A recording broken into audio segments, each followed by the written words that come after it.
भक्तजनों, माताओं बहनों, सादर जय श्री कृष्ण। आज हम आपको नवरात्रि के चौथे दिन की कथा सुनाने जा रहे हैं। चौथे दिन की जो अधिष्ठात्री देवी होती है उनका नाम है मां कुष्मांडा देवी।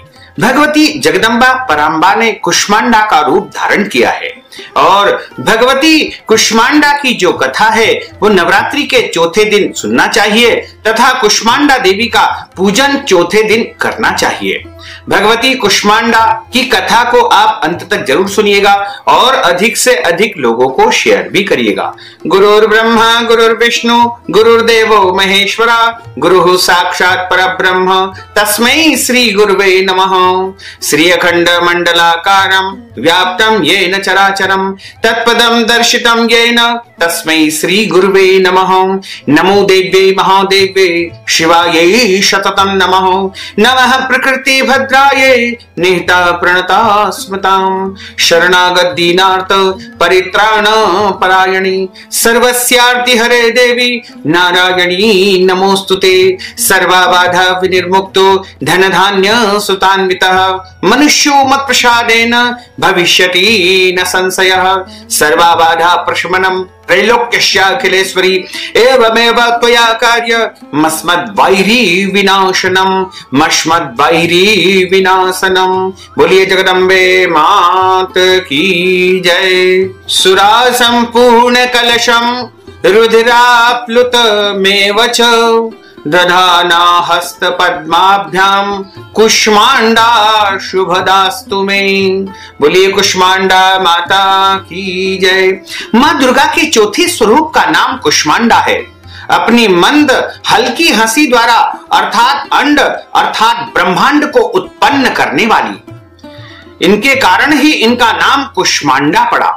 और मां भगवती परांबा जो ही इस ब्रह्मांड के उत्पत्ति करने के वाली है तथा इनका नाम भी कुष्मांडा इसीलिए हुआ है। नवरात्र पूजन के चौथे दिन भगवती कुष्मांडा के स्वरूप की उपासना तथा आराधना एवं पूजा की जाती है। इस दिन साधक का मन अनाहत चक्र में अवस्थित होता है, अतः पवित्र मन से पूजा उपासना भगवती कुष्मांडा की करनी चाहिए। मां की उपासना मनुष्य को सहज भाव से भव सागर से पार उतारने के लिए सर्वाधिक सुगम और श्रेयस्कर मार्ग है। मां कुष्मांडा की उपासना मनुष्य को आदि व्याधियों से सर्वदा विमुक्त करके उसे सुख समृद्धि और उन्नति की ओर ले जाने वाली होती है। अतः अपनी लौकिक और पारलौकिक उन्नति चाहने वाले को मां कुष्मांडा की आराधना में तत्पर रहना चाहिए। चौथे दिन जिस प्रकार आप भगवती की पूजा करते हैं उसी प्रकार आप पूजन अर्चन करें तथा इनको मालपुए का भोग लगाना चाहिए। कुष्मांडा देवी को मालपुआ अत्यधिक प्रिय होता है और कुष्मांडा देवी का पूजन करने से मनुष्य स्वस्थ रहता है, सुखी रहता है, उसके घर में संपन्नता आती है तथा उसे कर्ज से भी मुक्ति प्राप्त हो जाती है। अतः भगवती कुष्मांडा का पूजन अर्चन प्रत्येक मनुष्य को अवश्य ही करना चाहिए तथा भगवती कुष्मांडा का जो मंत्र है वह इस प्रकार है। ओम ह्रीं देव्यै नमः, ओम ह्रीं देव्यै नमः, ओम ह्रीं देव्यै नमः। इस महामंत्र का जाप यदि आप करेंगे तो भगवती कुष्मांडा अत्यधिक प्रसन्न होगी तथा आपको जो है मनचाहा वरदान शीघ्र ही प्रदान कर देगी। अब हम आपको श्री दुर्गा सप्तशती के 5वें अध्याय की कथा सुनाने जा रहे हैं। ऋषि बोले कि प्राचीन समय में शुंभ निशुंभ दोनों असुरों ने बल के मद में आकर के इंद्र का त्रिलोकी का राज्य और यज्ञों के भाग छीन लिए थे। उन्हीं दोनों ने सूर्य चंद्रमा कुबेर यम वरुण का अधिकार प्राप्त कर लिया था। वायु एवं अग्नि का काम वे ही करने लगे थे। देवताओं को अपमानित करके पराजित करके एवं राज्य भ्रष्ट करके उन्होंने स्वर्ग से निकाल दिया था। जिनके अधिकार उन दोनों असुरों ने छीन लिए थे वे सभी पराजित देवता अपराजिता देवी का स्मरण करने लगे। उस देवी ने तो हमें वर दिया है कि आपत्ति काल में मेरा स्मरण करने पर तुम्हारे महान संकट तत्क्षण में दूर कर दूंगी। यही वरदान का विचार करके पर्वतराज हिमालय पर सभी देवता पहुंचे। वहां भगवती की स्तुति करते हुए देवता बोले कि देवी एवं महादेवी को बारंबार नमस्कार है, शिवा को सदा नमस्कार है, प्रकृति भद्रा को नमस्कार है। हम नियम उस भगवती को प्रणाम करते हैं, रुद्र रूपा को नमस्कार करते हैं, नित्य स्वरूप गौरी एवं धात्री को बारंबार हम नमस्कार करते हैं, ज्योत्सना रूपिणी चंद्र स्वरूपा एवं सुखमयी देवी को हम निरंतर प्रणाम करते हैं। और प्रणाम करने वालों की उन्नति करने वाली सिद्धि स्वरूपा को बारंबार नमस्कार है। दैत्यों की लक्ष्मी, राज्य लक्ष्मी, शिव शंकर पत्नी माता जी को बारंबार नमस्कार है। दुर्गा संकट से पार कराने वाली दुर्ग पारा, सार रूपा सारा, सर्वकारिणी ख्याति कृष्णा धूम्रा देवी को निरंतर नमस्कार करते हैं। अत्यंत सुंदर एवं अत्यंत भयंकर रूप उस देवी को बारंबार हम प्रणाम करते हैं। जगत की प्रतिष्ठा रूपा कृति देवी को बारंबार नमस्कार करते हैं। जो देवी सभी प्राणियों में चेतना कही जाती है उनको हम बारंबार नमस्कार करते हैं। जो देवी सभी प्राणियों में निद्रा रूप से कही गई है उन्हें भी हम बारंबार प्रणाम करते हैं, नमस्कार करते हैं। जो देवी सभी जंतुओं में क्षुधा रूप में स्थित है उन्हें भी हम नमस्कार करते हैं, उन्हें बारंबार प्रणाम करते हैं। जो देवी सभी प्राणियों में क्षमा, शक्ति, तृष्णा रूप में स्थित है उन्हें नमस्कार है, उन्हें नमस्कार है, उन्हें बारंबार नमस्कार है।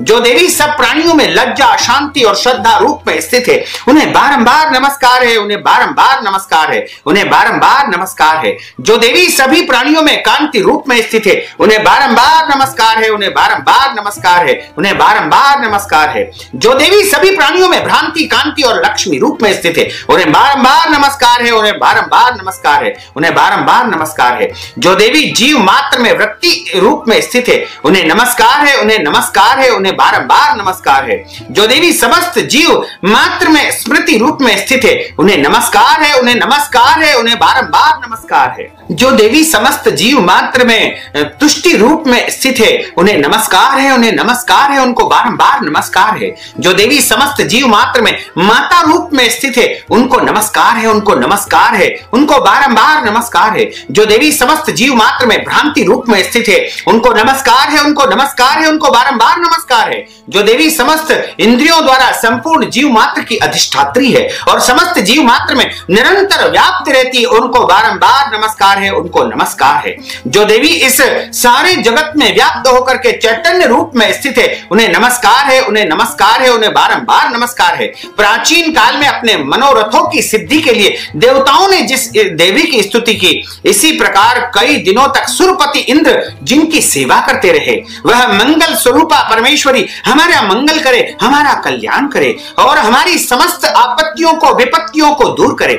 दुष्ट दैत्यों से संतापित एवं संपूर्ण देवता जिस भगवती ईश्वरी को नमस्कार करते हैं और भक्ति पूर्वक नम्रता के स्वरूप मनुष्यों द्वारा स्मरण किए जाने पर उनकी विपत्तियों का नाश कर देती है, वह हमारी भी समस्त विपत्तियों को दूर करे। ऋषि बोले कि हे राजन, सभी देवता जब इस प्रकार भगवती पराम्बा अंबा की स्तुति कर रहे थे उस समय श्री गंगा जी के जल में स्नान करने के लिए श्री पार्वती जी वहां पर आई और उस सुंदर भौं वाली पार्वती जी ने देवताओं से पूछा कि तुम लोग किसकी स्तुति कर रहे हो। तब उनके शरीर कोश से प्रकट होकर के शिवा बोली कि ये देवता तो शुंभ दैत्य के सताए हुए एवं संग्राम में निशुंभ से पराजित किए हुए मिलकर के मेरी ही स्तुति कर रहे हैं। श्री पार्वती जी के शरीर कोश से श्री अंबिका जी का प्रागट्य हुआ, इसी कारण सारे संसार में यह कौशिकी नाम से विख्यात हुई। इस प्रकार जब कौशिकी देवी प्रकट हुई तब श्री पार्वती जी रूप में काली हो गई, अतः हिमालय में रहने वाली काली का नाम से विख्यात हुई। उसके बाद शुंभ निशुंभ के सेवक चंड एवं मुंड ने वहां आकर के उस अंबिका देवी को देखा जो उस समय परम सुंदर रूप को धारण कर रही थी। उन दोनों ने शुंभ दैत्य को जाकर के कहा कि हिमालय को अपनी कांति से प्रकाशित करती हुई एवं परम सुंदरी स्त्री वहां पर बैठी है, वैसा उत्तम परम सुंदर रूप किसी ने भी कहीं नहीं देखा होगा। है असुरराज, वह देवी कौन होगी, इस बात का आप ही पता लगाइए और उसे आप ग्रहण कीजिए। वह स्त्री क्या है, रत्न है, उसको तो सभी अंग बड़े मनोहर और सुंदर है, अपनी दिव्य कांति से दिशाओं को प्रकाशित कर रही है। हे दैत्येंद्र, वह तो बैठी हुई है, आप जाकर उसे देख सकते हैं। हे प्रभु, जैसे भी आप उसे ग्रहण कीजिए। ऋषि बोले, तब चंड मुंड के वचन को सुनकर के शुंभ ने महाअसुर सुग्रीव को दूत बना करके देवी के पास अपना संदेश लेकर के भेजा और कहा कि तुम मेरी ओर से उससे इस प्रकार से कहना, इस प्रकार का उपाय करना जिससे वह प्रसन्न होकर के अत्यंत शीघ्रता से यहाँ पर चली आए। यह सुनकर के दैत्य पर्वत के उस प्रदेश में जा पहुंचा जो कि अत्यंत सुंदर था।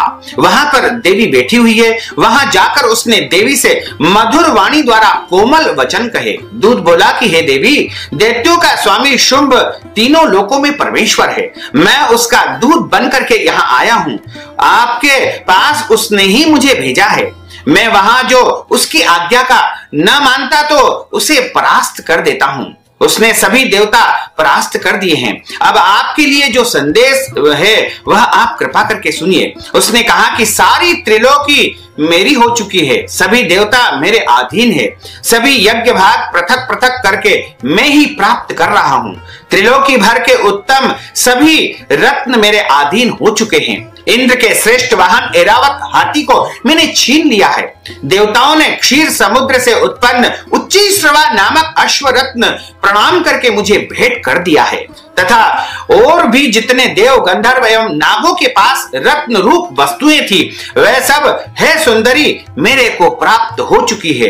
हे देवी, अब तुमको स्त्रियों में एक रत्न मान रहे हैं, इस कारण अब आपको भी हमारे पास आ जाना चाहिए क्योंकि हम तो रत्नों के भोक्ता है। अब तुम्हारी इच्छा है मुझे अथवा मेरे पराक्रमी भ्राता निशुंभ को, इन दोनों में से किसी को वर लो क्योंकि तुम रत्न रूप हो। मेरे साथ विवाह कर लेने से तुम्हें अतुल ऐश्वर्य प्राप्त हो जाएगा, पूरा वैभव तुम्हें प्रदान कर दूंगा। वह अपनी बुद्धि के द्वारा सोच लो और अपना विवाह हमारे साथ में कर लो। ऋषि बोले कि जब इस प्रकार दूत ने देवी से कहा तब वह जगत को धारण करने वाली भगवती देवी जी गंभीर होकर के मंद मुस्कान करके बोली कि हे दूत, तुमने जो कुछ कहा है वह सत्य है, मिथ्या कुछ भी नहीं है। इसमें संदेह नहीं है कि तुम जो है उनके दूत बन करके आए हो और शुंभ त्रिलोकी का स्वामी है और निशुंभ भी वैसा ही है, किंतु मैंने प्रतिज्ञा की हुई है, उसे किस प्रकार से मिथ्या करूं। प्रतिज्ञा इस प्रकार है कि जो मुझे युद्ध में जीत लेगा एवं मेरा अभिमान तोड़ देगा और संसार में मेरे समान बलधारी हो वह मेरा भर्ता हो जाएगा, उसे मैं पति के रूप में स्वीकार कर लूंगी। शुंभ आए अथवा महाअसुर निशुंभ आए, मुझे जीत करके मेरा शीघ्रता से पानी ग्रहण कर सकता है। दूत बोला कि हे देवी, तुझे अभिमान है, इस प्रकार की बातें मेरे सामने कर रही हो। कहो भला कहीं त्रिलोकी में ऐसा कौन सा पुरुष है जो शुंभ और निशुंभ का सामना कर सकता है। सारे देवता तो दूसरों दैत्यों का सामना भी नहीं कर सकते हैं, तू तो स्त्री है और तू अकेली है। युद्ध भूमि में इंद्रादिक सभी देवता जिस शुंभ आदि दैत्यों के सामने ठहर नहीं सके हैं, भला तू स्त्री उनका सामना कैसे कर पाएगी। इस तरह तुम उनको युद्ध में नहीं जीत पाओगी और तुम मेरे साथ चलने के लिए तैयार हो जाओ, इसमें ही तुम्हारी प्रतिष्ठा रहेगी।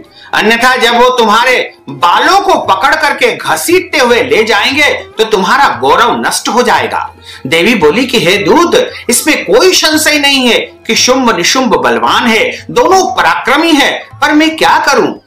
प्रतिज्ञा करने से पहले यह बात मैंने विचार नहीं की थी, मैंने सोचा नहीं था। अब तुम जाकर के असुर राज को मेरी यह बातों को बता दो, फिर उसे जो उचित लगे वह करे, मुझे कोई परेशानी नहीं है। इस प्रकार श्री दुर्गा सप्तशती के पंचम अध्याय की कथा का यहाँ पर समापन होता है। अब हम आपको छठे अध्याय की कथा भी सुनाने जा रहे हैं। ऋषि बोले कि मां भगवती जगदम्बा की इस प्रकार बात को सुनकर के दूत क्रोध से लाल होकर के लौट आया। फिर दैत्यराज को विस्तार से सारी बातें उसने सुना दी। दूत के वचन सुनते ही दैत्यराज क्रोध से भर गया। दैत्यों के सेनापति धूम्रलोचन से बोला कि हे धूम्रलोचन, तुम देर मत करो, अपनी सेना के साथ वहां जाकर के उस दुष्टा के केस को पकड़ करके बलपूर्वक घसीटते हुए यहाँ जल्दी से ले आओ। उसकी रक्षार्थ यदि कोई वहां दूसरा उपस्थित हो, चाहे वो देवता हो, यक्ष हो, गंधर्व हो, कोई भी हो, उसे मार डालना। ऋषि बोले, आज्ञा पाते ही धूम्रलोचन दैत्य 60,000 दैत्यों की महाभयंकर राक्षसों की सेना को लेकर के शीघ्र ही वहां से चल पड़ा। वहां पहुंचकर उसने हिमालय पर विराजमान देवी की ओर देखा और ऊंची आवाज में बोला, अरे तू शुंभ निशुंभ के पास चल। यदि अभी भी प्रसन्नता पूर्वक मेरे स्वामी के पास नहीं चलेगी तो याद रखना, तुझे बालों को पकड़ करके घसीटते हुए बलपूर्वक यहां से ले जाऊंगा। देवी बोली कि इसमें संशय नहीं है कि तुम्हें दैत्येश्वर ने भेजा है, तुम स्वयं भी बलवान हो, बड़ी भारी सेना के साथ में यहाँ पर आए हो, इस प्रकार की दशा में मुझे बलपूर्वक ले चलोगे, फिर मैं तुम्हारा क्या कर सकती हूँ। ऋषि बोले कि जब इस प्रकार का उसे उत्तर मिला तो धूम्रलोचन असुर देवी की ओर दौड़ा। तब तो देवी अंबिका जी ने हुंकार के शब्द से उसे भस्म कर दिया। फिर तो असुरों की क्रोध से आई हुई बड़ी सेना तथा अंबिका जी ने दूसरे पर जो है तीक्ष्ण बाण फरसे आदि बरसाना आरंभ कर दिए। इधर देवी जी का वाहन सिंह भी कुपित होकर के भयंकर नाद करता हुआ, अपने बाल छटपटाता हुआ असुरों की सेना पर उछल पड़ा। उस सिंह ने कुछ असुरों को पंजों से मार डाला एवं कुछ को जो है जबड़ों तथा कई महाअसुरों को नीचे पटक कर दांतों दाढ़ों से विदीर्ण करके मार डाला।